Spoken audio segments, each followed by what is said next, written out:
High guys, welcome to gossip bus. 2 বছর আগে যখন প্রিয়াঙ্কা চাহার চৌধুরী বিগ বস 16-এর ঘরে ছিলেন, তখন তাকে বলিউডের ছবির প্রস্তাব দেওয়া হয়েছিল বলে জোর গুঞ্জন ছিল। তবে সেই প্রকল্পগুলো কখনো বাস্তবে রূপ নেয়নি।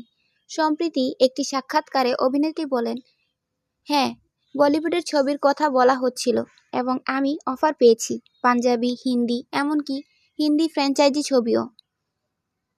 আমি কখনোই কাজ করতে না বলতে চাই না, কিন্তু যদি আমার চরিত্র ছাড়াই কোনো গল্প সম্পূর্ণ মনে হয়, তাহলে তা গ্রহণ করা আমার পক্ষে কঠিন হয়ে পড়ে।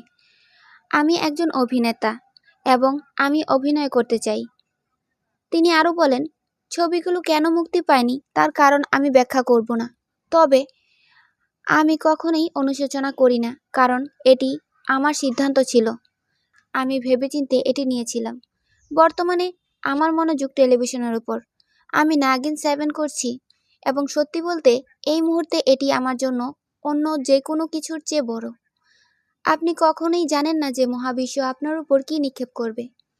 আমি কেবল নিজেকে প্রস্তুত করছি এবং নিজের উপর কাজ করছি, যাতে আমার পথে যাই আসুক না কেন আমি তা গ্রহণ করতে প্রস্তুত থাকি।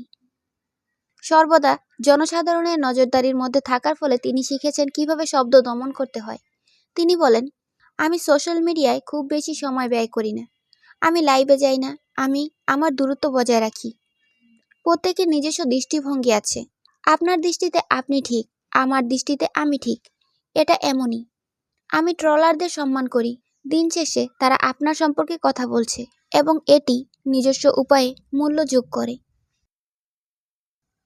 নাগিন 7-এ প্রিয়াঙ্কা চাহারের অভিনয় আপনাদের কেমন লাগে তা কমেন্টে জানান। এবং that's all for today's update. I'll be come back soon with another update. Until then, stay tuned and goodbye.